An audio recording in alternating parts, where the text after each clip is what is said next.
Hello Scorpio, कैसे हैं आप सब लोग। आइए देखते हैं क्या हो रहा है आपकी लव लाइफ में Scorpio from the 16th to the 22nd of May 2022।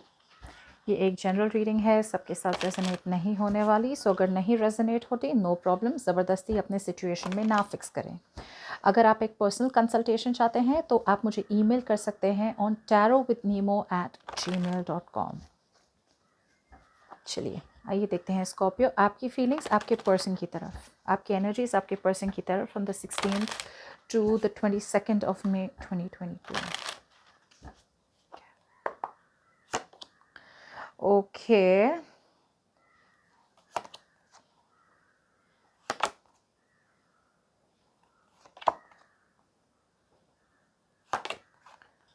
Alright. इस पर्सन के फीलिंग्स आपकी तरफ, इस पर्सन के फीलिंग्स स्कॉर्पियो की तरफ 16 to the 22nd of May 2022।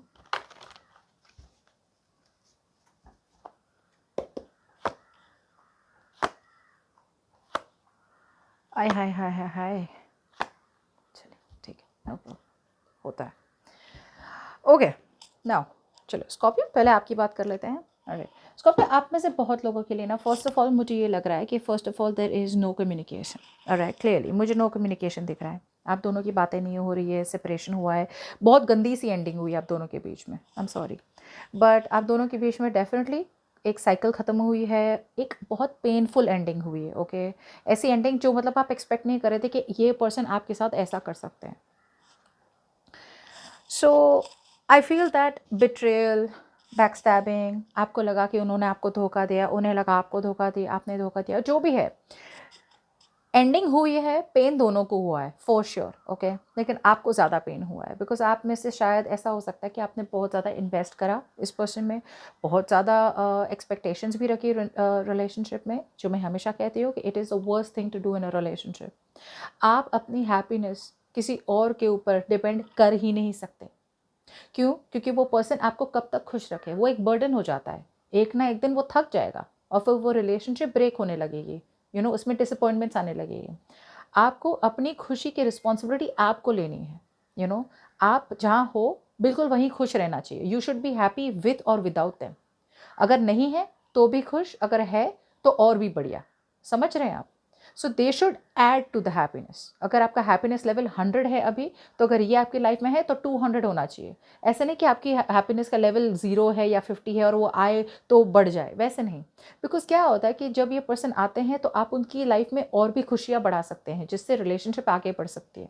लेकिन फिर धीरे धीरे हम डिपेंडेंट होने जाते हैं उस पर्सन पे, कि उस पर्सन ने कॉल नहीं किया तो मैं खुश नहीं हूँ, उस पर्सन ने मेरे देख के रिप्लाई नहीं किया मैसेज तो मैं खुश नहीं हूँ, मैंने बोला था मिलने के लिए तो पर्सन ने बोला मना कर दिया, मैंने ये कहा मैंने वो किया तो no. You just have to be very happy where you are, which is why ऐसी डिसअपॉइंटेड एंडिंग्स नहीं होते। आपकी बात की जाए तो आप में से बहुत लोग हैं ना गिव अप कर रहे हैं। ओके, इट्स लाइक आप बात ही नहीं करना चाहते, बात ही नहीं करना चाहते। ओके, कहीं ना कहीं I feel you are running from communication, running from confrontation. It's like बातें भी करनी है, बट बातें करेंगे तो ड्रामा होगा, ड्रामा होगा, केओस होगा, कंफ्यूजन होगा। तो it's like once and for all ना, just let it go. Okay, एक पीसफुल रेजोल्यूशन चाहते हैं और पीस चाहते हैं, शांति चाहते हैं। आप अपना इमोशनल और मेंटल बैलेंस बना के रखना चाहते हैं, झगड़ना चाहते ही नहीं, बिल्कुल भी नहीं। कुछ लोगों के लिए तो ऐसा लग रहा है कि you are not worth it, you feel this person is not worth it. ये पर्सन आपके लायक ही नहीं है, बिकॉज इस पर्सन के साथ कम्युनिकेशन गैप हो सकती है।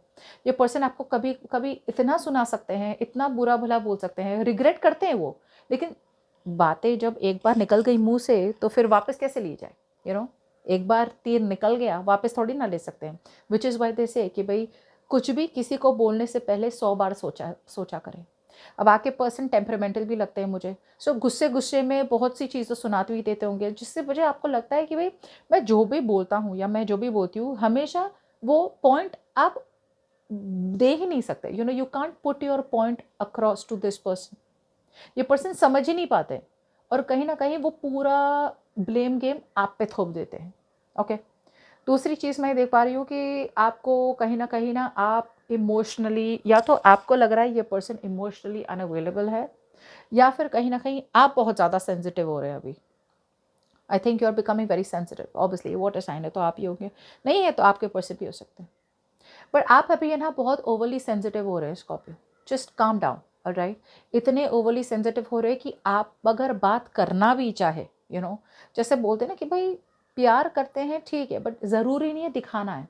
पहले तो मुझे लगता है कि आप बहुत स्टेबल थे इमोशनली, ओके, कि प्यार बहुत करते थे, बट एक मैच्योरिटी थी, इमोशनल मैच्योरिटी आपकी तरफ से थी, जहाँ पे you were being compassionate, like मतलब जैसे बोलते हैं ना, एक सहन करने की शक्ति थी, एक बैलेंस था, इमोशनल और लॉजिक में बैलेंस था।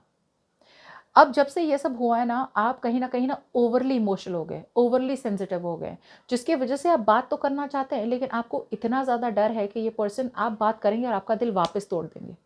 सो आपके ट्रस्ट इश्यूज़ हो रहे हैं इस पर्सन से। सो कैसे होता है कि जब मैं प्यार करूँगी ही नहीं या मैं प्यार करूँगा ही नहीं तो मेरा दिल टूटेगा कहाँ से? सो आप है ना एकदम ऐसे स्टोन हो गए हो, पत्थर से हो गए हो एकदम, कि मतलब कि जो प्यार करना ही नहीं है, छोड़ दो भाई।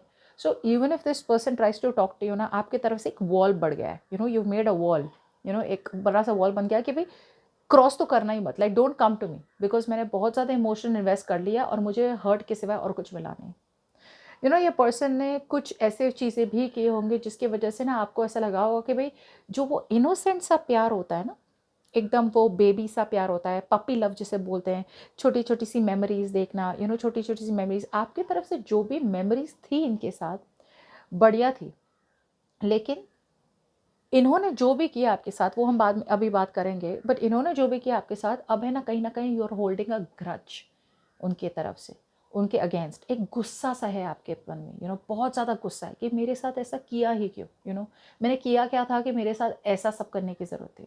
और कहीं ना कहीं now you are fading, those memories are fading. पहले आप बहुत ज़्यादा पास्ट में रहते थे, आपकी मेमोरीज में रहते थे इन पर्सन के साथ।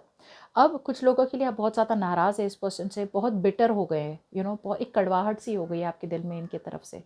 दूसरे लोगों के लिए आप ये मेमोरीज को भूल जा रहे हैं और now you are moving towards the future, you are no longer waiting for this person, no longer living in the past.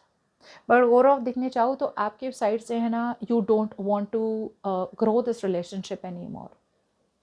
Commitment चाहते थे आप, मैरिज चाहते थे, शादी चाहते थे, okay, you wanted growth in a very beautiful way, जहाँ पे आपने इतना ज़्यादा नर्चरिंग और केयरिंग दिया इस पर्सन को, ओके, बट ये पर्सन की तरफ से या तो कमिटमेंट इश्यूज हो सकते हैं या ये पर्सन ऑलरेडी मैरिड हो सकते हैं, वट एवर, ओके, बट आपकी तरफ से एक बहुत बड़ा नेगेटिव, इट्स अ नो, कि अब ना मैं नर्चर करूँगी इस कनेक्शन को, ना मैं कम्युनिकेशन करूँगी या करूँगा, ना अपनी कोई एनर्जी चलूँगी। आपने ना ऐसे जैसे माँ जैसा प्यार दिया था, whether you are a boy और girl does not matter, but माँ का प्यार कैसा होता है, सेंसिटिव होता है, नर्चरिंग होता है, दूसरों की गलतियाँ बार बार माफ़ करना होता है, वैसे किस्म का प्यार दिया था आपने इस पर्सन को।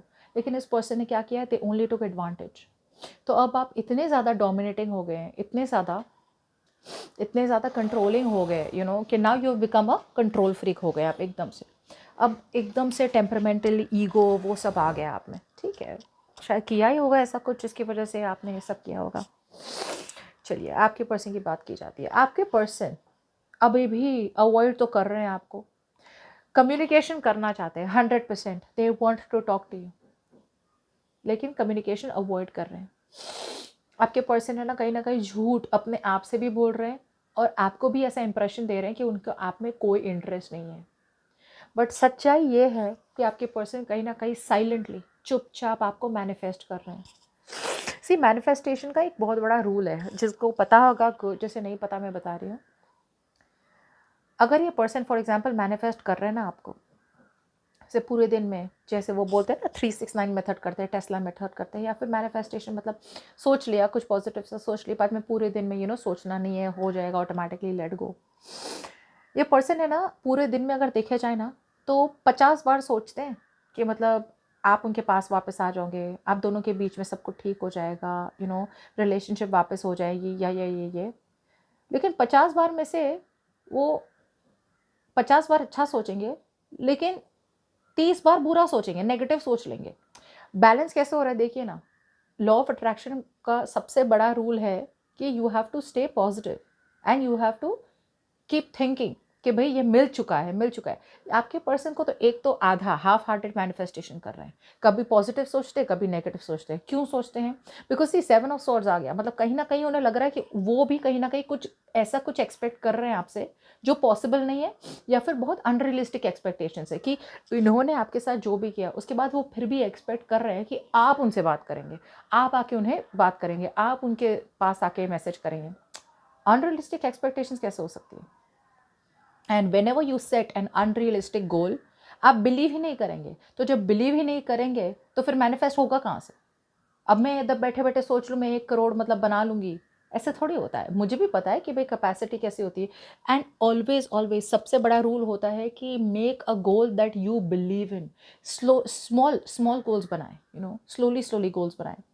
ये मैं इसलिए आपको भाषण दे रही हूँ बिकॉज यहाँ पे आया है मैजिशियन। ओके, सो ये पर्सन आपको मैनिफेस्ट नहीं कर पा रहे, but anyways it was something important.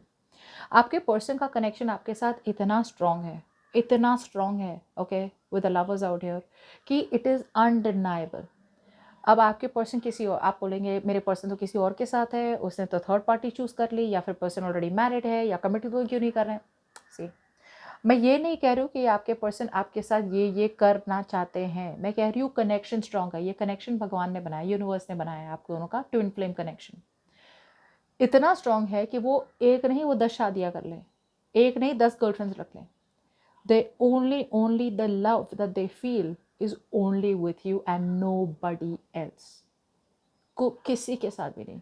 ऐसा प्यार उन्होंने कभी महसूस नहीं किया है। इस टाइप का कनेक्शन आप दोनों का। प्रॉब्लम यही हो रही है कि आपके पर्सन अभी भी एट ए क्रॉस रोड्स है। अभी भी आपके पर्सन को डिसीजन बनाना है। चलो अच्छी बात तो ये है कि आपके पर्सन एटलीस्ट अपने कंफर्ट जोन से बाहर आ रहे हैं। अगर ये एक लॉन्ग डिस्टेंस रिलेशनशिप है तो आपके पर्सन सोच रहे हैं कि भाई ये डिस्टेंस को कम कैसे किया जाए। अगर ये लॉन्ग डिस्टेंस नहीं है तो आपके पर्सन 2 चीज़ों में अटके हुए हैं, yes no, left right. Scorpio को मैसेज किया जाए या ना किया जाए, स्कॉर्पियो को कमिटमेंट दिया जाए ना दिया जाए, पेरेंट्स को चूज़ करूँ या स्कॉर्पियो को चूज़ करूँ, ऐसा कुछ भी, बट अटके हुए हैं फॉर श्योर। तो अभी भी they are sitting on the fence. Problem बस यही होती है कि पर्सन है ना डिसीजन मेकिंग में है ना बहुत स्लो होते हैं, बहुत स्लो होते हैं। इन्हें कहीं ना पुश रहता है कि भाई डिसीजन बनाओ, डिसीजन बनाओ, डिसीजन बनाओ, तब जाके बनाएंगे, नहीं तो तब तक अपने कंफर्ट जोन में रहेंगे। बट ओवरऑल मुझे लग रहा है अभी भी आपके पर्सन है ना एक्शन लेने में अभी भी थोड़े बहुत देर है। आउटकम तो देख लेते हैं, थोड़ी और देर लगी बिकॉज ये पर्सन है ना कहीं या तो they are waiting for the right time, या फिर वो अभी भी वेट लगाए बैठे हैं कि आप उन्हें मैसेज करेंगे। दोनों में से कुछ भी एक भी हो सकता है, वो आप देख लें। बट आपके पर्सन अभी भी मुझे लगता है रश तो नहीं कर रहे हैं, एटलीस्ट एनर्जीज में तो नहीं दिख रहा है कि रश करे, क्योंकि डिसीजन नहीं बना पा रहे ना। डिसीजन बनाएंगे तभी तो आएंगे, बट एक रियलाइजेशन है कि आपके अलावा और कोई नहीं। Let's see, what is the outcome for Scorpio and the person they're dealing with? 16 to the 22nd of May 2022. Outcome. Wow. Wow, Scorpio. Beautiful Scorpio. आपके पर्सन आ रहे हैं, 110% आ रहे हैं। अब मुझे है ना कमेंट्स में मत पूछना कब हो गया, कब है, ऐसे नहीं आएंगे, 100% आएंगे। आपकी पूरी लाइफ चेंज हो रही है। This is a life changing moment, okay. आपकी अगर रिलेशनशिप अटकी हुई है से महीनों से या 1 साल हो गए जो भी है, it's gonna be a flip. आपके पर्सन आ रहे हैं, they are going to tell you how much they love you, express करने वाले अपने आप को, ओके। प्रपोजल लेके आ रहे हैं। बस ज़्यादा एक्साइटेड मत होना बिकॉज ये प्रपोजल जो इंसान जो आ रहे हैं आपकी तरफ वापस, एकदम से प्यार लेके आ रहे हैं, प्यार उभर के आ रहे हैं। मुझे बस ये की प्रॉब्लम है कि ये पर्सन अभी भी कमिटमेंट लेके नहीं आ रहे, मतलब कुछ प्रैक्टिकल लेके नहीं आ रहे। बस बहुत ज़्यादा प्यार करते हैं और आपको ऐसा लगा बस सही है, बस बिल्कुल हो गया, बस आज मंगनी कल शादी। नहीं, ऐसे आप ड्रिवन अवे मत हो जाना। प्यार करते हैं, दैट इज़ 100% श्योर। कमिटमेंट देंगे, I can't guarantee you because अभी मुझे कार्ड्स में दिख नहीं रहा है, और प्लस ये जनरल रीडिंग है। आपकी सिचुएशन में फॉरवर्ड मूवमेंट होगी एंड होगी। आज नहीं तो 10 दिन बाद या फिर एंड ऑफ द मंथ होगी फॉर श्योर। आपके पर्सन आ रहे हैं और वो आपकी तरफ आना चाहते हैं एक रिकन्सिलिएशन के साथ, ओके। हावेवर मुझे नहीं लगता है कि बाय द टाइम ये पर्सन आएंगे ना, मुझे लगता है कि आप में से बहुत लोगों ने ना गिव अप कर दिया है। सो देर आर चांसेस आप में से बहुत लोग या तो बातें मतलब अच्छे से स्वीटली ख़त्म कर दी कि भाई इट्स ओके, मुझे रिकन्सिलेशन नहीं चाहिए। दूसरे लोगों के लिए जिन्हें रिकन्सिलेशन चाहिए, ये आ तो रहे हैं वापस, लेकिन एक रिकन्साइल करने आ रहे हैं। कमिटमेंट अभी भी looks doubtful to me, okay, at least not for this time span जो मैं बता रही हूँ, ओके। सो आ रहे हैं आपके पास वापस, यही कम्युनिकेट करेंगे, यही बातें करेंगे, अपने आप को वल्नरेबल बनाएंगे फाइनली, ओके। एंड बहुत ऑल ऑफ अ सडन होने वाला है, एकदम से होने वाला है, आप एक्सपेक्ट नहीं करेंगे ये पर्सन की वापसी। आ रहे हैं वापस, कॉन्ग्रेचुलेशंस, बाय बाय।